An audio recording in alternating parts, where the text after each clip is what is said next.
जजीरे की रातें बहुत गहरी और तारीक हुआ करती थीं, क्योंकि वहाँ बिजली नहीं थी। रातों को लालटेन और चिराग जलाए जाते थे, सोते वक्त बुझा दिए जाते थे, क्योंकि कैरोसिन बहुत कम मिकदार में बाहर से आता था। आधी रात से पहले ही तमाम मकानों में अंधेरा छा जाता था। सिर्फ उन मकानों में रोशनी होती थी जहाँ जुलाहे खड्डियों में कपड़े तैयार करते, या फिर खुसरों के क्लब में रात गए तक नाच गाने और तरह तरह के हंगामे होते रहते। पाशा ने अली से पूछा, क्लब चलोगे? ज़रा वहाँ की रौनकें देखेंगे। मुझे इन फजूल तफरीहात से दिलचस्पी नहीं। भाई मेरी खातिर चलो। आखिर तुम मुझे साथ ले जाना क्यों चाहते हो? ये तुम्हारा कॉल है कि एक से दो भले। यही कहकर तुम मुझे जबरन यहाँ लाए हो। इस कॉलोनी में छटे हुए बदमाश और सफाक कातिल रहते हैं। तुम्हें मेरे साथ रहना चाहिए। मैं थका हुआ हूँ, आराम से सोना चाहता हूँ। साफ क्यों नहीं कहते? शीबा पर नीयत खराब हो रही है। उसका बूढ़ा बाप अभी सो जाएगा। मैं बाहर चला जाऊंगा तो फिर यहाँ कोई रोकने टोकने वाला नहीं रहेगा। अली को इस इल्ज़ाम पर गुस्सा आना चाहिए था। उसने मुस्कुरा कर कहा, इसलिए कहता हूँ अपनी होने वाली दुल्हन को छोड़कर ना जाओ। मेरी समझ में नहीं आता, वह तुम्हें देख देख कर मुस्कुराती क्यों है?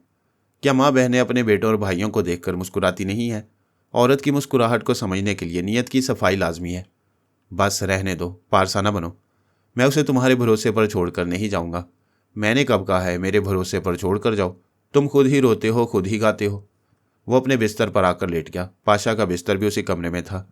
वो भी लेटकर करवटें बदलने लगा। उसे नींद आ सकती थी, लेकिन वो सोना नहीं चाहता था। बेएतबारी थी कि सो जाएगा तो अली मौके से फ़ायदा उठा लेगा। वो नींद भगाने के लिए मुस्तकबिल के मंसूबे बनाने लगा कि कल मुकाबला जीतने के बाद शीबा को हासिल कर लेगा तो उसे जिस मकान में रखेगा वहाँ अली का दाखिला ममनू करार देगा, बल्कि कॉलोनी का आका बनने के बाद अली को इस कॉलोनी से ही निकाल देगा। वैसे ही तारा ने अली को अपना मामूल और ताबेदार बनाने के लिए पाशा से कहा था कि आज रात कोई मुनासिब मौका देखकर उसे ज़ख्मी किया जाए ताकि उसके दिमाग में जगह मिल सके। पाशा ने करवट बदलकर अली के बिस्तर की तरफ देखा। लालटेन बुझा देने के बाद गहरी तारीकी छा गई थी। हाथ को हाथ सुझाई नहीं दे रहा था। अली का बिस्तर चंद कदमों के फासले पर था। अगरचे नजर नहीं आ रहा था, लेकिन वह कुव्वत बसारत से वहां तक देख सकता था। उससे मुकाबला करने की जरूरत पेश न आती। चाकू के एक ही वार से उसे जख्मी करते ही शी तारा उसके दिमाग पर कब्जा जमा लेती। उसे शी तारा का इंतजार था। इधर वो सगे भाई और डमी भाई के दरमियान उलझी हुई थी। इस उलझन के बावजूद उसे कई चालें चलकर अपनी पोजीशन को मजबूत बनाना था। इसीलिए उसने मरीना को अपनी मामूला बनाया और आइंदा अली को काबू में करने के बाद मेरे मुकाबले में वो बरतर हो जाती और अपनी शर्तें मनवाकर कैदी सरना को भी हासिल कर लेती, जो हकीकतन उसका सगा भाई था। उसने आधी रात के बाद पाशा को मुखातिब किया। वो बोला, मैं बड़ी देर से इंतज़ार कर रहा हूँ। अली इसी कमरे में दूसरे बिस्तर पर सो रहा है। तुम्हारी सोच बता रही है कि यहाँ गहरी तारीकी है। क्या वो तुम्हें नज़र आ रहा है? मुझे तो अपने ही हाथ पांव नज़र नहीं आ रहे हैं। फिर तो धोखा हो सकता है, कहीं वो बिस्तर से खिसक ना गया हो। वो मुस्कुराकर बोला, शी तारा, क्या भूल गई हो कि मैं तारीकी में भी देख लेता हूँ? वाकई मुझे याद नहीं रहा। आज मैं बहुत अपसेट हूँ। मेरा जहन उलझा हुआ है। क्या परेशानी है मुझे बताओ। बताऊंगी, पहले अली की खबर लो। पाशा, आज ही हमारे हाथ आ जाए तो मुझे ज़िंदगी की सबसे बड़ी कामयाबी हासिल होगी। फिक्र ना करो, यह सिर्फ 3 कदम के फासले पर है। क्या तुम साफ तौर पर देख रहे हो कि वो सो रहा है? बिल्कुल साफ तौर से उसका सर, एक हाथ और पैरों का कुछ हिस्सा नजर आ रहा है। बाकी जिस्म कंबल में छुपा हुआ है। क्या उसकी सूरत नजर आ रही है? सूरत कैसे नजर आएगी? वह दूसरी तरफ मुंह किए सो रहा है। मुझे इत्मीनान नहीं होगा, वहाँ इंसानी पुतला भी हो सकता है। फिर तुम भूल रही हो कि मैं हल्की हल्की आहट दूर से सुन लेता हूँ। वह नींद में अगरचे धीमी धीमी सांसें ले रहा है, लेकिन सांसों की आवाज़ मुझे सुनाई दे रही है। पाशा, मैंने बड़े धोखे खाए हैं। फरहाद के बच्चे शैतान के बच्चे हैं। हो सकता है कैसेट में सांसों की आवाज़ें रिकॉर्ड करके उसने तकिए के नीचे रिकॉर्डर ऑन कर रखा हो। तुम तो बाल की खाल निकाल रही हो। अली से बहुत ज़्यादा खौफजदा हो। मैं खौफजदा नहीं, मोहतात हूँ। हम जिस पहलू को नज़रअंदाज कर देते हैं उस पहलू से भी गौर कर रही हूँ। मेरे इत्मीनान के लिए पहले उसकी सूरत किसी तरह देखो। वो अली हो तो फ़ौरन ज़ख्मी करो। वो बड़ी आहिस्तगी से बिस्तर छोड़कर खड़ा हो गया। तकिए के नीचे से चाकू निकालकर उसे खोलते हुए आगे बढ़ा। अली का बिस्तर 2 कदम पर रह गया था। उसने 2 कदम का फासला भी तय कर लिया। उसका मुंह दूसरी तरफ था। सूरत देखने के लिए उस पर झुकना ज़रूरी था। शीतारा ने कहा, होशियार रहो, कहीं जाग ना रहो। उसने ज़रा झुककर देखा। सोने वाले के चेहरे पर एक बड़ा सा कागज़ रखा हुआ था। चेहरा नज़र नहीं आ रहा था। कागज़ पर दर्ज की हुई तहरीर नज़र आ रही थी। उस पर लिखा हुआ था, तुम तारीकी में भी पढ़ सकते हो। क्यों मेरी फिक्र में अपनी तवानाई ज़ाया कर रहे हो? जाओ, आराम से सो जाओ। शीतारा ने पाशा की सोच पढ़कर कहा, मैं पहले ही कहती थी कि ये शैतान के बच्चे हैं। ये कम वक्त जाग रहा है मगर हरकत नहीं कर रहा है। इससे पहले कि यह सर घुमाकर देखे मैं एक ही बार में ज़ख्मी कर सकता हूँ। ठहरो, हर पहलू से गौर करने के बाद एक पहलू ये रह गया है कि मैं अपनी उलझनों में ये भूल गई कि ये लोग अपने दिमागों को हदायत देकर सोती हैं। इनके करीब कोई भी गैर मामूली बात हो तो फ़ौरन इनकी आंख खुल जाती है, जबकि ये सो रहा है। मैं यकीन से कहती हूँ कि ये अली नहीं है। फिर कौन है? कोई भी हो, इसे हाथ ना लगाओ। कागज़ की तहरीर बता रही है कि इसके ख्याल ख्वानी करने वाले तुम्हारे इरादों को खूब समझते हैं। यहाँ जो भी आंखें बंद के लेटा हुआ है उसके दिमाग में कोई ख्याल ख्वानी करने वाला है। तुम इसे हाथ लगाओगे तो ख्याल ख्वानी करने वाला कहीं छुपे हुए अली को बता देगा कि तुम दुश्मनी के इरादे से उसके बिस्तर पर आए हो। दुरुस्त कहती हो। नाकामी भी होगी और अली से कशीदगी भी बढ़ जाएगी। मैं इसे दोस्ती का यकीन दिला रहा हूँ। दुश्मनी का इल्म होगा तो वो हमेशा के लिए बदजन हो जाएगा। हो सकता है वो भी कोई इंतकामी कार्रवाई करे। शीतारा ने कहा। सवाल ये पैदा होता है कि बिस्तर पर कौन है? इस मकान में तीसरा मर्द शीबा का बाप है। मैं अभी जाकर देखता हूँ कि वो अपने बिस्तर पर है या नहीं। वो तारीकी में चलता हुआ दरवाजे के पास आया। उसे आहिस्तगी से खोलकर दूसरे कमरे में पहुंच गया। वो शीबा के बाप ब्रेन हावर्ड का कमरा था। उसका बिस्तर खाली पड़ा था। शीतारा ने कहा। उसके किसी टेलीपैथी जानने वाले ने ब्रेन हावर्ड को नींद में चलाकर अली के बिस्तर पर सुला दिया है। अली अपना बिस्तर छोड़कर कहीं गया है। पाशा ने मुट्ठियां भींच कर कहा। मैं समझ गया, वो मेरी शीबा के पास गया है। मैं उसे जिंदा नहीं छोड़ूंगा। बकवास मत करो, होश में रहो। तुम्हें शीबा से अच्छी हजारों लड़कियां मिल जाएंगी। खामोशी से मालूम करो, शीबा कमरे में अकेली है या अली भी है? वो दबे कदमों चलता हुआ उस कमरे से निकलकर शीबा के कमरे के करीब आया। वो हमेशा दरवाजे को अंदर से बंद करके सोती थी। उसने कान लगाकर सुना। अंदर से सांसें लेने की आवाज़ें आ रही थीं। शीतारा ने कहा। तुम बड़े बाकमाल हो। बंद दरवाजे के पीछे भी धीमी सांसों की आवाज़ें सुन लेते हो। ज़रा और तवज्जो से सुनो। ये एक फ़र्द के सांसों की आवाज़ें हैं, ये दो अफराद की। ये एक ही फ़र्द की सांसें हैं। मैं यकीन से कहता हूँ कि कमरे के अंदर कोई दूसरा नहीं है। वहाँ सब लकड़ियों के मकानात थे। लकड़ियों की दीवारें थीं। पाशा इन दीवारों और खिड़कियों को अच्छी तरह देखने लगा। शायद लकड़ियों में कहीं सुराख हो तो अंदर झांक कर देख सके, लेकिन कहीं से झांकने का रास्ता न मिला। शीतारा ने कहा। एक बात मान लो, अली औरतों के मामले में निहायत शरीफ है। वो किसी लड़की के कमरे में नहीं जाएगा। वह फिर कहाँ गया है? मैंने पहले भी तुमसे कहा था वो किसी खास मकसद से इस जजीरे में आया है। वो उसी मकसद के लिए कहीं बाहर गया है। फिर तो मालूम करना चाहिए कि वो कहाँ गया है। क्या मैं बाहर जाऊँ तो मेरे पास रहोगी? पाशा, मैं बहुत थक गई हूँ। मेरे साथ रहने का ये फ़ायदा होगा कि मैं यहाँ के ख़तरनाक मुजरिमों से मिलूंगा। तुम उनकी आवाज़ें सुनकर उन्हें अपना आलाकार बना सकती हो। ये काम कल भी हो सकता है। आज अली हाथ नहीं आया। मेरा दिमाग बोझल सा हो रहा है। तुम जाकर नींद पूरी करो। मैं अभी आराम करूँगी, कल आऊँगी। वो चली गई। उसके जाने के बाद पाशा ने शीबा के कमरे की तरफ देखा। उसके अंदर शैतान भड़कने लगा। एक हसीना जो अभी जवान हो रही थी कमरे में अकेली सो रही थी। वो हौले से दस्तक देकर दरवाज़ा खुलवा सकता था। जो कल मुकाबले के बाद मिलने वाली थी वो आज और अभी मिल सकती थी। वो शीबा के दरवाजे तक आया, फिर रुक गया। बरामदे से कदमों की आवाज़ें सुनाई दी।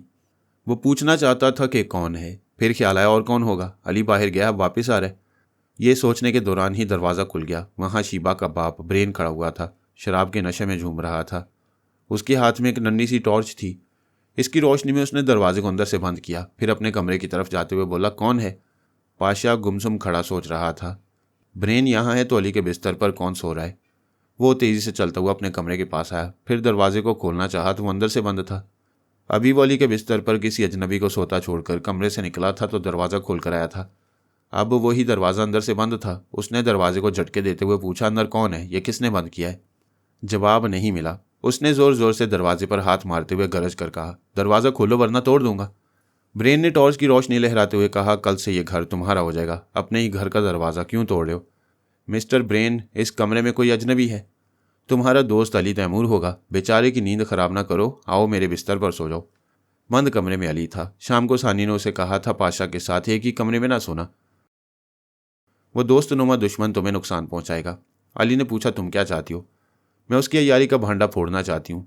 वो आज रात तुम्हें ज़रूर जख्मी करके शीतारा का महकूम बनाना चाहेगा। तुम कमरे की लालटेन बुझाने के बाद दबे कदमों से कमरे से बाहर आओगे। मैं ब्रेन को सहरज़दा करके तुम्हारे बिस्तर पर पहुंचा दूंगी। अली ने कहा। वो कमबख्त पाशा मेरे धोखे में ब्रेन को जख्मी करेगा। एक बूढ़े को चारा बनाना मुनासिब नहीं है। मैं तुम्हें इस कमरे में सोने नहीं दूंगी। सानी वो उल्लू की तरह अंधेरे में देख लेता है। मुझे कमरे से बाहर जाते देख सकता है। आज मैं उसे उल्लू बनाऊंगा। तुम क्या करोगे? मैं अपने बिस्तर पर ही लेटा रहूंगा। ये लकड़ी का मकान है और लकड़ी का फर्श है। पाशा भारी भरकम है। अपने बिस्तर से उठकर फर्श पर खड़ा होगा तो लकड़ी के तख्तों के जोड़ ज़रूर कराएंगे। रात के सन्नाटे में मैं हल्की सी आवाज़ सुन सकूंगा। तुम मेरे पास रहोगी। ऐसे वक्त समझ लेना चाहिए कि शीतारा पाशा के पास आई है, और अगर ना आई हो तो मैं एंटी डार्क लेंस पहनकर तारीकी में पाशा को देख सकूंगा, फिर उससे निमट लूंगा। चलो फर्ज करती हूँ कि ऐसे वक्त शीतारा उसके पास होगी, आगे बोलो फिर क्या होगा? तुम आसानी से पाशा के दिमाग में रह सकोगी, उनकी मिली भगत और मंसूबों को समझती रहोगी। वो मुझ पर हमला करने आएगा तो मुझे बताती रहोगी कि वो कहाँ है, मुझसे कितने फासले पर है और अब क्या करने वाला है। अली, ऐसा खतरा मोल लेने की क्या ज़रूरत है? मैंने तुम्हें कभी खतरात से खेलने से नहीं रोका, फिर यह हमारा तरीक़ेकार है। हम दुश्मन को जान से नहीं मारते, कोशिश करते हैं कि उसे ज़ख्मी भी ना करें और ऐसी नफसियाती मार मारें कि वो तमाम ज़िंदगी उसे याद रखे। तुम ये चाहते हो तो यही होगा। वैसे सीधा सादा तरीका यही होता कि मैं ब्रेन को सहर ज़दा करके तुम्हारे बिस्तर पर ले आती और उसे ज़ख्मी होने से भी बचाती। नहीं सानी, मैं आली हूँ, दूसरे की मौत के बिस्तर पर जाकर लेट सकता हूँ, लेकिन अपने बिस्तर पर किसी के लिए मौत का सामान नहीं कर सकता। खुदा पर भरोसा रखो, मैं महफूज रहूँगा। सानी ने उसकी मर्ज़ी के मुताबिक अमल किया। जब अली ने तारीकी में लकड़ी के फर्श पर हल्की सी आवाज़ सुनी तो सानी से कहा, जाओ। वो पाशा के दिमाग में आई। उसे आसानी से जगह मिल गई। अली और सानी को और हम सबको यकीन की हद तक शुबा था कि शीतारा पाशा के पास आती है। इससे शुबे की तस्दीक हो गई, शीतारा वहाँ मौजूद थी। फिर उन दोनों में जो गुफ्तगू होती रही, सानी सुनती रही और अली को बताती रही। अली ने सोचा था कि पाशा उसके चेहरे पर रखे हुए कागज़ को पढ़ेगा, फिर कागज़ हटाकर चेहरा देखेगा, लेकिन ऐसा नहीं हुआ। सानी ने आकर बताया कि वो अली को ब्रेन समझ रहे हैं और ये मफरूज़ा कायम कर रहे हैं कि ख्यालख्वानी करने वालों ने ब्रेन को सैरज़दा करके अली के बिस्तर पर सुला दिया है। यानी जो सानी चाहती थी वही दोनों दुश्मन समझ रहे थे। पाशा अली को तलाश करने कमरे से बाहर गया तो अली ने दरवाज़ा अंदर से बंद कर लिया। सानी उस वक्त तक पाशा के दिमाग में रही जब तक शीतारा वहाँ मौजूद रही। उसके जाते ही फिर अली के पास आ गई। अब वो दरवाज़ा पीट रहा था और पूछ रहा था अंदर कौन है, और ब्रेन उसे समझा रहा था कि अली तैमूर को सोने दो और तुम मेरे बिस्तर पर आकर सो जाओ। लेकिन पाशा की खोपड़ी घूमी हुई थी। गुस्से में सोच रहा था, अली ने बहुत बुरी तरह उल्लू बनाया है। वो बंद कमरे में चाकू की नोक पर था, एक ही हमले में अली को जख्मी कर सकता था, लेकिन उसे ब्रेन समझकर अली को ढूंढने कमरे से निकल आया। बंद कमरे के पीछे से अली ने पूछा, बाहर क्यों गए थे? मैं ताज़ा हवा के लिए गया था। तुम्हारे हाथ में अभी तक चाकू है। पाशा ने चौंक कर चाकू को देखा, फिर उसे बंद करके जेब में रखते हुए कहा, यह दरिंदों की बस्ती है, इसलिए चाकू मेरे पास रहता है। मैं अपने बिस्तर पर था, तुम मेरी शारक के बिल्कुल करीब आए, फिर मुझे ब्रेन समझकर हमला नहीं किया। क्या तुमने यह सबक हासिल किया कि जहानत के सामने शैतानी मनसूबाबंदी नाकाम होती है और गैर मामूली और हैरत अंगेज जिस्मानी कुव्वत किसी काम नहीं आती? मैं कहता हूँ दरवाज़ा खोलो। तुम अपनी गैर मामूली कुव्वतों और सलाहियतों के साथ सुबह तक कमरे से बाहर रहोगे। मेरे तमाम ख्याल ख्वानी करने वाले इस वक्त तक ब्रेन कॉलोनी के 10 छटे हुए बदमाशों को आलाकार बना चुके हैं। तुम्हारी ख्याल ख्वानी करने वाली जा चुकी है और कल ही आएगी। तुम तनहा 10 मुसल्लह बदमाशों से नहीं निमट सकोगे। वो गरज कर बोला, मैं उन सबको अपाहिज बना दूंगा, लेकिन उनमें से कोई तो तुम्हें थोड़ा सा जख्मी करेगा और तुम्हारे दिमाग के दरवाजे मेरे ख्याल ख्वानी करने वालों के लिए खुल जाएंगे। यही चाहते हो तो अब गरज कर दिखाओ। उसने होंठों को सख्ती से भींच लिया, दिल में तस्लीम किया कि मुकाबले में ज़रा भी जख्मी होगा तो हमेशा के लिए फरहाद की फैमिली का गुलाम बन जाएगा। उसने दांत पीसते हुए बंद दरवाजे को गूंसा दिखाया, फिर ब्रेन के बिस्तर पर जाकर लेट गया। फौज के जनरल, कर्नल और चीफ ऑफ आर्मी इंटेलिजेंस ने सुपर मास्टर को खुफिया पैगाम भेजा था और लिखा था कि एक अहम इजलास में उसकी शिरकत लाजमी है। हुकूमत के अहम अहदेदारान भी शरीक हो रहे थे। इस पैगाम में यह वजाहत नहीं की गई थी कि इजलास में किन मौजूआत को ज़ेर बहस लाया जाएगा, ऐसा पहली बार हुआ था। इजलास की नौइयत नहीं बताई गई थी। उसे अंदेशा महसूस हो रहा था कि शायद नए सुपर मास्टर की तकर्री होगी और उसे मौजूदा ओहदे से हटा दिया जाएगा। जब कोई पेचीदा मसला दरपेश होता तो वो सुपर मास्टर मादाम सिल्वाना से मशवरे करता था। जॉन लम्बोडा भी जब तक करता रहा, अहम मामलात में सानी से रुजू करता रहा। दोनों ही उसकी सलाहियतों को सिर्फ मानते ही नहीं थे, बल्कि उससे दिली लगाव भी रखते थे। उसने कंप्यूटर के ज़रिए सानी से रब्ता किया। हेलो सिल्वाना, कैसी हो? उसने जवाब दिया, बिल्कुल ठीक हूँ, आप फरमाएं कैसे याद किया? बेटी, मुझे एक अहम इजलास में शरीक होने के लिए कहा गया है। यकीनन तुम्हें भी ऐसा लेटर मिला होगा। नो सर, मुझे ऐसे किसी इजलास का इल्म नहीं है। ताज्जुब है, तुम सुपर मादाम हो। तुम्हारा ताल्लुक आर्मी से है, तुम्हें तमाम इजलासों में मदऊ किया जाता है, फिर आज क्यों नज़रअंदाज किया जा रहा है? उनकी कोई मसलियत होगी। यही बात गौर तलब है कि तुमने मुख्तसर सी मुद्दत में अपने मुल्क के लिए हैरत अंगेज़ कारनामे अंजाम दिए हैं। तुम्हें किसी मामले में कभी नज़रअंदाज नहीं किया गया, फिर आज क्यों ऐसा किया जा रहा है? आप क्या सोच रहे हैं? मैं समझ रहा हूँ, मुझे मौजूदा ओहदे से हटा दिया जाएगा। आप इसका मतलब खूब समझते हैं? हाँ, अगर सुपर मास्टर से कभी कोई गलती ना हुई हो तो उसे गुमनाम रिटायर्ड ज़िंदगी गुजारने की आज़ादी दे दी जाती है। अगर उसने गलतियां की हों और उसके इक़दामात के बायस मुल्की मुफादात को नुकसान पहुंचा हो तो उससे ओहदा छीन कर उसे गोली मार दी जाती है। सानी ने कहा, मेरी दानिश्त में आपसे कोई गलती नहीं हुई है, लेकिन गलतियों के इल्ज़ामात जबरन थोप दिए जाते हैं। मेरे मुखालफिन ये इल्ज़ाम दे सकते हैं कि जॉन लम्बोर्डा जैसा अहम शख्स मेरी बेपरवाही से मारा गया और टेलीपैथी जाने वाली अल्पा भी मेरी गलत हिकमत अमली के बायस हाथ से निकल गई। अभी हम समझ नहीं सकते कि कैसे कैसे इल्ज़ाम आयद किए जा सकते हैं। सर, आपने हमेशा मुझे बेटी कहा है। अगर मैं इजलास में रहूंगी तो आप पर आंच नहीं आने दूंगी। तुम इजलास में कैसे रहोगी? उन्होंने मुझे मदऊ नहीं किया है, आप कर सकते हैं। समझ गया, तुम चाहती हो कि मेरे दिमाग में मौजूद रहो। जी हाँ, यही एक रास्ता है। वो कुछ देर सोचने के बाद बोला, अगरचे मुझे ऐसा नहीं करना चाहिए। अपने आला हुकाम और आला फौजी अफसरान को धोखा नहीं देना चाहिए, लेकिन सोचता हूँ कि सियासत में सच्चाई की कदर नहीं की जाती। मुझसे मुखालफत और अदावत रखने वाले हुक्काम मेरी खिदमात को नहीं सराहेंगे। दूसरा सुपर मास्टर लाने के लिए मुझे सौदे से गिराने की हर मुमकिन कोशिश करेंगे। फिर मैं क्यों ना अपने बचाव का रास्ता निकालूं। मैं उस बुरे वक्त में अपनी बेटी पर ही भरोसा कर सकता हूँ। आप मुझ पर इतना एतमाद करते हैं, मैं आप पर कोई आफत नहीं आने दूंगी। आपके पास मौजूद रहूंगी। बेटी, मैं सोच रहा हूँ इन हालात में ये फौजी अफसरान तुम्हारे खिलाफ भी कोई खिचड़ी ना पका रहे हो। आप मेरी तरफ से मुतमईन रहें। जब से मरीना ने मेरे खिलाफ कार्रवाई की है और आला अफसरान ने उसकी बातों में आकर मुझे चेक किया है, तब से मैं मोहतात हो गई हूँ। अपनी रिहाइशगाह बदलती रहती हूँ। मेरे मौजूदा हुलिये में मुझे कोई पहचान नहीं सकेगा। मेरी कोशिश यही है कि बुरे वक्त में कोई मेरे नक्शे कदम को भी ना पा सके। मुझे तुम्हारी जहानत पर नाज है। मैं 1 घंटे बाद इजलास में शरीक होने हेडक्वार्टर में पहुंचूंगा। मैं उसी वक्त आपके पास आऊँगी। मेरे कोड वर्ड्स होंगे, you are my uncle, you are my boss. उसने राब्ता ख़त्म कर दिया। ये तो हम पहले से जानते थे कि सानी के मामले में कभी कोई गड़बड़ हो सकती है, और सानी उस वक्त से बहुत ज़्यादा मोहतात हो गई थी जब से मरीना ने इसराइल में अली के खिलाफ साजिश की थी। फिर उसके खिलाफ यहाँ चेकिंग कराई गई थी। तब से सानी ने अपने कद और जिसामत वाली एक लड़की को अपनी मामूला और ताबेदार बनाया था। फिर उसे आर्जी मेकअप के जरिए सुपर मादाम सिलवाना बना दिया और हमेशा उसके दिमाग में रहकर आला हुकाम और फौजी अफसरान से गुफ्तगू करती रही। आर्मी इंटेलिजेंस के अफसरान बाज़-औक़ात उससे मुलाकात करने उसकी रिहाइशगाह में आते थे। उन्हें कभी ये शुबा नहीं हुआ कि वो सुपर मादाम की डमी से मुलाकात करके जा रहे हैं। इस वक्त भी सुपर मादाम की डमी ने सुपर मास्टर से गुफ्तगू की थी और सानी इस डमी के दिमाग में रही थी। फिर राब्ता ख़त्म होने के बाद सानी ने डमी से कहा, मैं जा रही हूँ। 1 घंटे बाद शायद फौजी अफसरान तुमसे राब्ता करेंगे या तुमसे मुलाकात करने आएंगे। तुम पहले की तरह पूरे एतमाद के साथ उनसे गुफ्तगू करोगी। वो तुम्हारी शख्सियत को झुटलाना चाहेंगे, लेकिन तुम अव्वल भी सुपर मादाम सिलवाना और आखिर भी यही हो। यस मादाम, मैं अपना रोल बाखूबी अदा करूंगी। जॉन लम्बोर्डा के वक्त से सानी के 2 टेलीपैथी जाने वाले मातहत थे। एक का नाम मुनार और दूसरे का नाम टालबूट था। वो दोनों इसराइल से निकलकर पेरिस आ गए थे। बहुत पहले सानी ने उन पर तनवीमी अमल करके उन्हें अपना वफादार बना लिया था। इसराइल से निकलते वक्त जे मॉर्गन को सैरज़दा करके अपने साथ रही थी और उसे बाबा साहब के दायरे में पहुंचा दिया था। 1 घंटे बाद सानी ने मुनारो और टालबूट को मुखातिब करके कहा, 10 मिनट के बाद मेरे दिमाग में आओ। मैं सुपर मास्टर के दिमाग में रहूंगी, यानी हम सब एक को खुफिया इजलास अटेंड करेंगे। वहां जो अफसर तुम्हें सिगार या सिगरेट के कश लेता हुआ नजर आए, उसके दिमाग में चले जाना। इस इजलास की कार्रवाई देखने और सुनने के बाद हम तय करेंगे कि हमें करना क्या है। सानी ने सुपर मास्टर के पास आकर कोडवर्ड्स अदा किए। वो हेडक्वार्टर के एक बंद कमरे में पहुंच गया था। एक बड़ी सी मेज़ के अतराफ आला फौजी अफसरान के अलावा चंद आला हुकाम भी मौजूद थे। सुपर मास्टर ने अपनी कुर्सी पर बैठते हुए कहा, मैं इस इजलास में सुपर मादाम सिलवाना की तवक्को कर रहा था। क्या वो नहीं आएगी? फौज के जनरल ने कहा, यहाँ उसकी मौजूदगी लाजमी नहीं है। बाय द वे, आपको सिलवाना से इतनी दिलचस्पी क्यों है? इसलिए कि मैं और लम्बोर्डा उसे बेटी समझते रही हैं और सुपर मादाम की हैसियत से उसकी बेपनाह सलाहियतों के कायल रहे हैं। किसी की हद से ज़्यादा तारीफ़ें करने और उसे सर पर चढ़ा लेने के बाद उसकी खामियां और कोताहियां नज़र नहीं आती। सुपर मास्टर ने पूछा कि आपको खामियां नज़र आ रही हैं? हाँ, वो अपने इख्तियारात का नाजायज़ फ़ायदा उठा रही है। हमारे टेलीपैथी जाने वाले मुनारो और टालबूट उसकी मातहती में दिए गए थे। उनकी कोई रिपोर्ट हमारे पास नहीं है कि वो दोनों कहाँ हैं। मैं सुपर मास्टर की हैसियत से जानता हूँ कि वो दोनों लंदन और पेरिस में हैं। शीतारा और उसके भाई सरना के मुतालिक ज़्यादा से ज़्यादा मालूमात हासिल कर रहे हैं।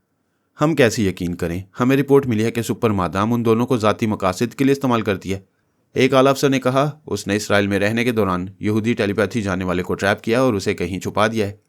सुपर मादाम सिलवाना ने ऐसी कोई हरकत नहीं की है। हमारे जासूस यकीन से कहते हैं कि जिस दिन सिलवाना तिल अबैब छोड़कर गई है, तब से टेलीपैथी जाने वाला जे मॉर्गन लापता है। इसका मतलब ये नहीं कि उसे सिलवाना ने गायब किया है। एक हाकिम ने कहा, अभी हाल ही में सुपर मादाम ने अचानक छापा मारकर न्यूयॉर्क में शीतारा के एक खुफिया अड्डे पर कब्जा किया है। बेशक उसका ये एक बड़ा कारनामा है, लेकिन इस कारनामे में मरियम और सरताज पाशा ने अहम रोल अदा किया है। ये दोनों कौन थे, कहाँ से आए थे, फिर अचानक कहाँ गायब हो गए? इंटेलिजेंस के चीफ ने कहा। मैंने सुपर मादाम सिलवाना से ये सवालात किए थे। उसने जवाब दिया कि मरियम और सरताज पाशा उसके आलाकार थे। काम निकलने के बाद उनके दिमागों को आज़ाद छोड़ दिया गया। वो कहीं चले गए हैं। जब ज़रूरत होगी तो फिर उनसे काम लिया जाएगा। सुपर मास्टर ने पूछा, इसमें आपको क्या एतराज़ है? हमें रिपोर्ट मिली है कि वो सरताज पाशा दरअसल अली तैमूर था। ऐसी बेतुकी और बेबुनियाद रिपोर्ट्स आपको कहाँ से मिलती हैं? चीफ ने एक फ़ाइल खोलकर उसमें एक कागज़ निकालकर सुपर मास्टर को देते हुए कहा, यह फिंगरप्रिंट्स के माहिरीन की रिपोर्ट है। सरताज पाशा ने न्यूयॉर्क के उस तय खाने से निकलने के बाद एक गिलास में पानी पिया था। उस गिलास को हमारे एक जासूस ने महफूज कर लिया था। उस पर से उंगलियों के निशानात लिए गए थे। एक और आला अफसर ने कहा, मरीना हमारे पास ख्याल ख्वानी के जरिए आती रही। उसकी रिपोर्ट गलत साबित हुई कि सुपर मादाम सिल्वाना दरअसल सोनिया सानी है। लेकिन ये रिपोर्ट दुरुस्त रही कि अली तैमूर इसराइल में गोल्डन ब्रेन बनकर रहता था और अब वहाँ से फरार हो चुका है। चीफ ने कहा, हमें अली की उंगलियों के असल निशानात हासिल करने में देर हो गई। वो निशानात और सरताज पाशा की उंगलियों के निशानात बिल्कुल एक हैं। अफसोस के ताखीर के बायस अली यहाँ से चले जाने में कामयाब हो गया। सुपर मास्टर ने पूछा, फिर तो मरीना ने यह भी बताया होगा कि अली कहाँ छुपता फिर रहा है? चीफ ने कहा, हकीकत यह है कि आजकल शी तारा हमसे रब्ता करती है। उसने बताया कि फरहाद ने मरीना को अपनी मामूला बना लिया है और उसके भाई को कहीं कैद कर रखा है। उंगलियों के निशानात के मुत्तल्लिक मरीना ने नहीं, शी तारा ने हमारी रहनुमाई की है। चूंकि वो दुरुस्त साबित हुई है इसलिए हम उस पर भरोसा करती हैं। एक और अफसर ने कहा, शी तारा की रिपोर्ट भी दुरुस्त है कि अली जजीरा मार के उसान गया था और आजकल मर्द कैदियों के जजीरे में है। सानी सुन रही थी और तस्लीम कर रही थी कि शी तारा दूर तक बड़ी गहरी चालें चल रही है। अगर फौरन ही उनका तोड़ ना किया गया तो अली को ज़बरदस्त नुकसान पहुंचेगा। चीफ ने पूछा, सुपर मास्टर तुमने आते ही सिल्वाना का जिक्र छेड़ दिया, वरना पहले हम तुम्हारे मसले पर गुफ्तगू करना चाहते थे। यह अच्छा हुआ कि इब्तदाई गुफ्तगू में तुम्हारी और सिल्वाना की गहरी रफ़ाकत का सबूत मिल गया। तुम अंधाधुंध उसकी हमायत करते हो और उसकी तरह तुम भी मुल्की मुफादात के खिलाफ अली तैमूर से रब्ता रखते हो। यह महज बेबुनियाद इल्ज़ाम है। तुम इस सिलसिले में क्या कहोगे? अली और सिल्वाना के दरमियान रब्ता रहता है। अली ने ही शी तारा के खुफिया अड्डे की निशानदेही की है। वहाँ उसने 2 डमी सरना को कत्ल किया है। मैं क्या कहूँगा? आप खुद ही मुतजाद बातें कर रहे हैं। शी तारा को दोस्त और काबिल एतमाद भी कहते हैं और शी तारा के मुतल्लिक ये भी तस्लीम करते हैं कि उसने हमारे मुल्क में ना जाने कितने गैर कानूनी अड्डे बनाए हुए हैं। सुपर मादाम अपने आलाकार सरताज अजीज़ के जरिए न्यूयॉर्क वाले अड्डे तक पहुंची थी। सुपर मादाम को इतना वक्त नहीं मिला कि वह सरताज पाशा की असलियत मालूम करती। बाद में वो अली तैमूर साबित हुआ तो इसका यह मतलब नहीं कि हमारी सुपर मादाम गद्दार है। वो इंसान है, एक बार धोखा खा गई। आप हजरात उसके बड़े बड़े कारनामों को फरामोश करके उसकी नादानिस्ता गलती को पहाड़ बना रहे हैं। सुपर मास्टर, तुम सिल्वाना की ज़बरदस्त वकालत कर रहे हो। क्या यह झूठ है कि तुमने और सिल्वाना ने लम्बोर्डा को अपने रास्ते से हटाया? उसे हटाकर सिल्वाना को उसकी जगह ले आए हो और लम्बोर्डा के कत्ल का इल्ज़ाम मरीना पर आयद कर रहे हो। सुपर मास्टर ने कहा, आप लोग ऐसी दर्जनों कहानियां तराश लें। मीठे अंगूरों को खट्टा कहने के लिए दलाइल ज़रूरी नहीं होते। सिर्फ लोमड़ी की हट धर्मी काफ़ी होती है। हम फिंगरप्रिंट्स के ठोस सबूत हासिल कर चुके हैं। इसराइल का एक गोल्डन ब्रेन कार्मन हेराल्ड दरअसल अली तैमूर था। इसके भी ठोस सबूत और गवाह मौजूद हैं। वही अली वहाँ भी सिल्वाना का दोस्त था और यहाँ भी उसने शी तारा के खिलाफ सिल्वाना का साथ दिया और ये सब कुछ तुम्हारी सरपरस्ती और रहनुमाई में होता रहा। जनरल ने कहा, हमारे मुल्क के आला हुक्काम ने और हम फौजी अफसरान ने मुतफ़िक़ा तौर पर फैसला किया है कि तुम्हें सुपर मास्टर के ओहदे से डिस्चार्ज कर दिया जाए। तुम्हारे खिलाफ मुकदमा चलाया जाएगा। तमाम इल्ज़ामात साबित होने के बाद तुम्हें सज़ाए मौत भी दी जा सकती है। एक फ़ौजी अफसर सिगार के कश लगा रहा था। सानी ने उसकी ज़ुबान से कहा, मैं सिल्वाना बोल रही हूँ। तुम लोग खुद गर्ज हो अपने मतलब का सुपर मास्टर लाने के लिए एक बेकसूर और मुहिब्बे वतन सुपर मास्टर को मौत के घाट उतारना चाहते हो। मेरी तमाम वफादारियों और कारनामों को नज़रअंदाज करके मरीना और शी तारा को तरजीह दे रहे हो। एक हाकिम ने कहा, अच्छा तो तुम छुप कर हमारे खुफिया इजलास में आई हो। क्या यह खिलाफ कानून नहीं है? तुम लोगों का यह इजलास ही खिलाफ कानून है। याद रखो, अगर मौजूदा सुपर मास्टर हॉली मैन को हिरासत में लिया गया और इसके खिलाफ मुकदमा चलाया गया तो मैं तुम लोगों की नींदें हराम कर दूंगी। तुम्हारी मरीना और शी तारा तुम्हारे किसी काम नहीं आ सकेंगी। यकीन ना हो तो किसी भी अपने टेलीपैथी जानने वाली या वाले को मेरे खिलाफ इस्तेमाल करके देखो। चीफ ऑफ आर्मी इंटेलिजेंस ने हंसते हुए कहा, तुम्हारे खिलाफ कुछ ज़्यादा मेहनत नहीं करनी पड़ेगी। तुम्हारी रिहाइशगाह को चारों तरफ से घेर लिया गया है। तुम हिरासत में हो। हमारा एक डॉक्टर मुसल्लफ फौजी जवानों के साथ आ रहा है। वह तुम्हें एसाबी कमज़ोरी का इंजेक्शन लगाएगा। इसके बाद तुम ख्याल ख्वानी करने के काबिल नहीं रहोगी। सिल्वाना इतनी ही नादान होती तो आज सुपर मास्टर न कहलाती। सब ने उस अफसर की तरफ देखा जो सिगरेट से शुगल कर रहा था। उसने कहा, मैं सुपर मादाम का मातियत मोनारो बोल रहा हूँ। तुम लोगों में से जो लोग सुपर मास्टर और सुपर मादाम के खिलाफ इकदामात में हिस्सा लेंगे वो तरह तरह के अजाब में मुब्तला होंगे। एक और अफसर ने कहा, मैं अफसर की ज़ुबान से टालबोट बोल रहा हूँ। सुपर मादाम का मुहासरा कर लो, उसे इंजेक्शन लगा दो, बल्कि उसे कत्ल कर दो, वो फिर भी जिंदा रहेगी। क्योंकि उस रिहायशगाह में हमारी सुपर मादाम नहीं, उसकी डमी है। सानी ने कहा, तुम लोगों ने अपनी दानिश्त में बड़ी चालाकियां दिखाई। मुझे मेरी रिहायशगाह में बेबस करना चाहा और सुपर मास्टर को इजलास में बुलाकर इसे हिरासत में लेने का मंसूबा बनाया। अब शीतारा से कहो कि हमारे खिलाफ तुम्हारी मदद करने से पहले अपने भाई का अंजाम सोच ले, और अगर उसकी भलाई मकसूद है तो मरीना को भी हमसे दूर रखे। इस इजलास में थोड़ी देर तक सकूत तारी रहा। फिर सानी ने कहा, मैं 15 मिनट की मोहलत देती हूँ। अगर सुपर मास्टर हॉलीमैन को इज्जत से रुखसत ना किया गया तो मैं सबको इसकी इज्जत करने पर मजबूर कर दूंगी, और इसके लिए जो तरीका इख्तियार करूंगी वो तुम लोगों के लिए बायसे शर्म होगा। वह तमाम मुखालफत करने वाले खामोश थे। उनमें से 2-4 ऐसे थे जो सरगोशियों में कुछ कह रहे थे। फिर चीफ ने कहा, हम मिस्टर हॉलीमैन के खिलाफ कोई कार्रवाई नहीं करेंगे। पहले की तरह इनकी इज्जत की जाएगी, लेकिन अब ये सुपर मास्टर नहीं रहेंगे। हॉलीमैन ने कहा, मुझे तमाम उम्र सुपर मास्टर बनकर रहने का शौक़ नहीं है। मैं कनाडा चला जाऊंगा और वहाँ गुमनामी की ज़िंदगी गुजारूंगा। मैं भी अब सुपर मादाम नहीं रहूंगी। शीतारा और मरीना की ख्वाहिश के मुताबिक हमारी मजबूत टीम टूट गई है। जॉन लंबोटा मर चुका है। मैंने और हॉलीमैन ने वाशिंगटन छोड़ने का फैसला कर लिया है। अब तुम लोग मुल्क दुश्मन अनासिर के हाथों में कठपुतलियां बनकर होगे। एक कर्नल ने कहा, सिल्वाना तुम अभी ना जाना, मैं हाजरीन से पूछता हूँ। उन्होंने शीतारा और मरीना पर तकिया करके कौन सी दानिशमंदी का सबूत दिया है। उन 2 ख्याल ख्वानी करने वालियों ने सिल्वाना से टकराने और तुम्हारा साथ देने से इनकार कर दिया। इधर सिल्वाना और हॉलीमैन हमें छोड़कर जा रहे हैं। अब हमारे पास क्या रह गया है? जनरल ने कहा, शीतारा की कुछ मजबूरियां हैं, वो और मरीना बाद में हमारे काम आएंगी। ट्रांसफार्मर मशीन के जरिए जो नए टेलीपैथी जाने वाले पैदा किए गए हैं, उनमें से चंद बहुत ही ज़हीन और तेज़ तरार हैं। आप ये ना पूछें कि हमारे पास क्या रह गया है। ये आने वाला वक्त बताएगा कि हम किसी से कम नहीं हैं। हॉलीमैन अपनी जगह से उठ गया, फिर कुछ कहे सुने बगैर जाने लगा। वो लोग जो उसे हिरासत में रखने, उस पर मुकदमा चलाने और उसे सजाए मौत देने का मंसूबा बना चुके थे, वो उसे जाने से ना रोक सके। उसने बाहर आकर अपनी कार में बैठते हुए कहा, बेटी सिल्वाना, इन लम्हात से ये नई जिंदगी तुमने दी है, वरना उन्होंने मुझे गोली मारने का पूरा बंदोबस्त कर लिया था। खुदा ने चाहा तो कोई आपका कुछ नहीं बिगाड़ सकेगा। आप कनाडा जाएं, मैं आपकी खैरियत मालूम करती रहूंगी। तुम कहाँ जाओगी? खुदा की दुनिया बहुत बड़ी है, आप फिक्र न करें, मैं आपके पास आती रहूंगी। फिलहाल गुड बाय। वो हॉलीमैन से रुखसत होकर मेरे पास आई। फिर कोड वर्ड्स अदा करने के बाद तफसील से रुदात सुनाई। मैंने सब कुछ सुनने के बाद कहा, तुमने सुपर मादाम का रोल लेकर शतक अदा किया। अब वो मुल्क छोड़ देना ही बेहतर है। क्या अली के पास जाओगी? जजीरा मार्क्यूसान में रहकर अली का इंतजार करूंगी। तमाम दुश्मनों को मालूम हो चुका है कि वो मर्द कैदियों के जजीरे में है। नया सुपर मास्टर अली को गिरफ्तार करने के लिए उस जजीरे का मुहासरा कर सकता है। मैंने कहा, नया सुपर मास्टर और बहुत कुछ कर सकता है, लेकिन मैं उसे मौका नहीं दूंगा। अली पाशा को इसलिए वहां ले गया है कि वो जजीरे की महदूद दुनिया में मजबूर होता रहे। उसकी गैर मामूली सलाहियतें उसके काम ना आ सकें, फिर वो अली के सामने मजबूर और बेबस हो जाए। ये सबक हासिल हो जाए कि वो शीतारा वगैरह पर तकिया करके भी इस जजीरे से नहीं निकल सकेगा। सिर्फ हम ही उसे वहां से ला सकेंगे।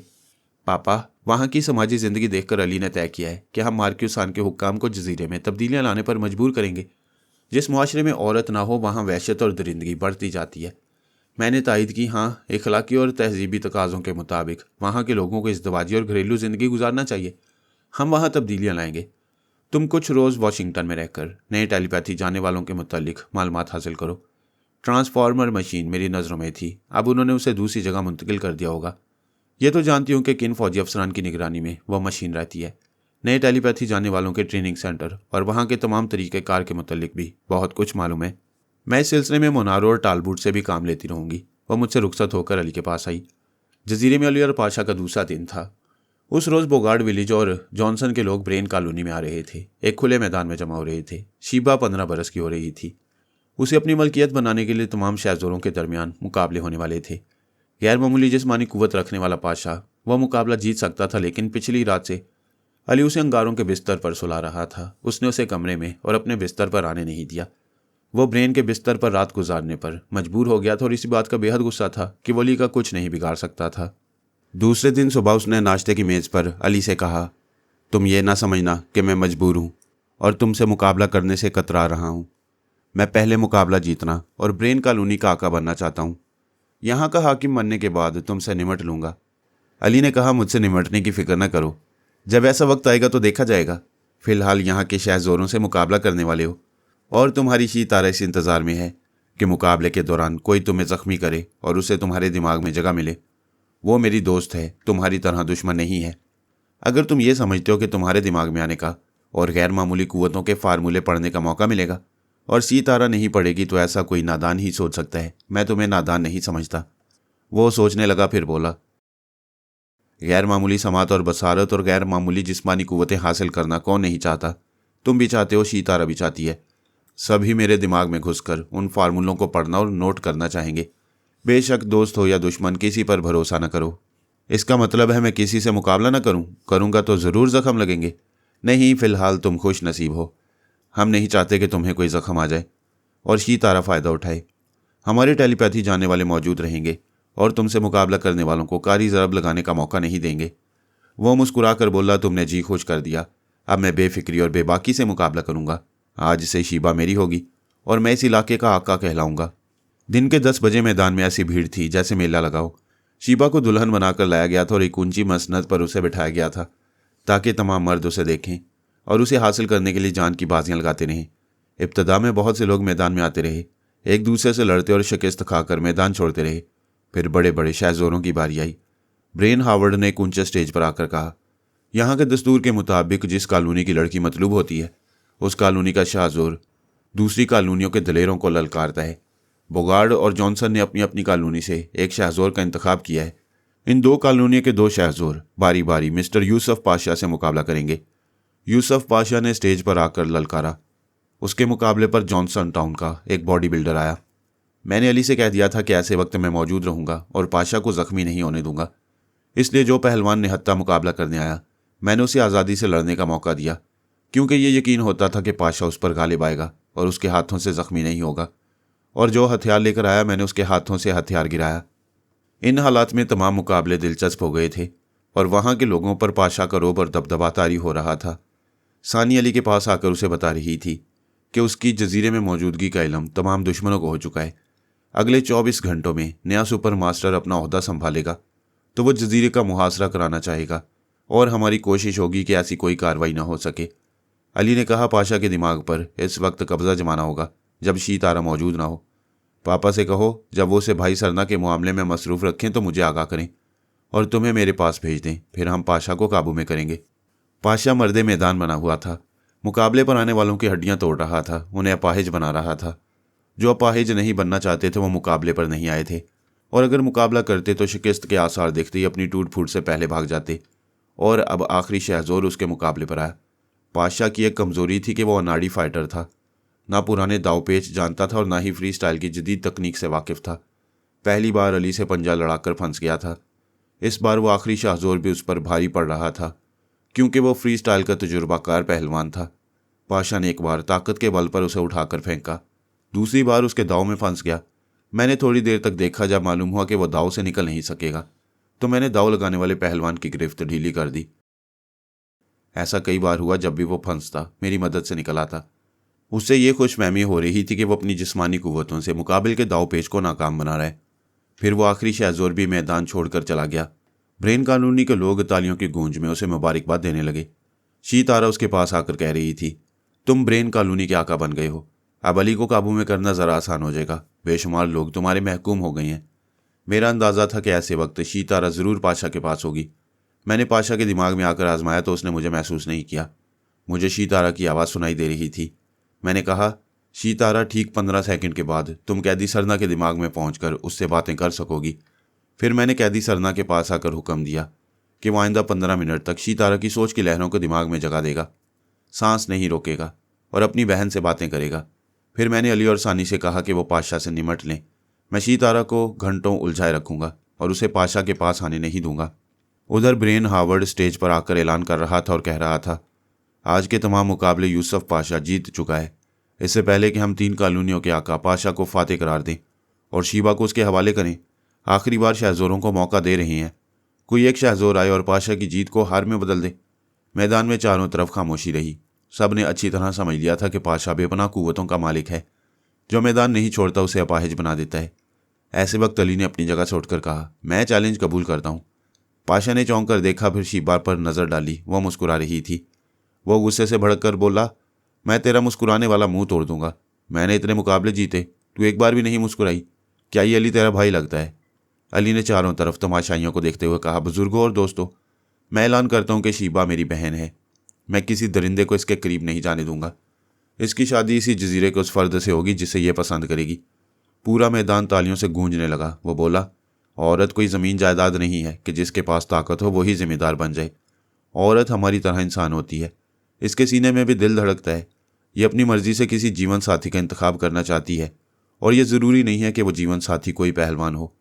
वहाँ ऐसे लोगों की बहुत बड़ी तादाद थी जो शहज़ोर या पहलवान नहीं थे। वली की बातें सुनकर खुशी का इजहार कर रहे थे। शीबा उसे एहसानमंदी से देख रही थी। पाशा ने सोचा, अली गाफिल है, पहला भरपूर हमला करना चाहिए। उसने फौरन ही दौड़ते हुए छलांग लगाई। अली उछलकर एक तरफ हो गया। नतीजा बुरा निकला।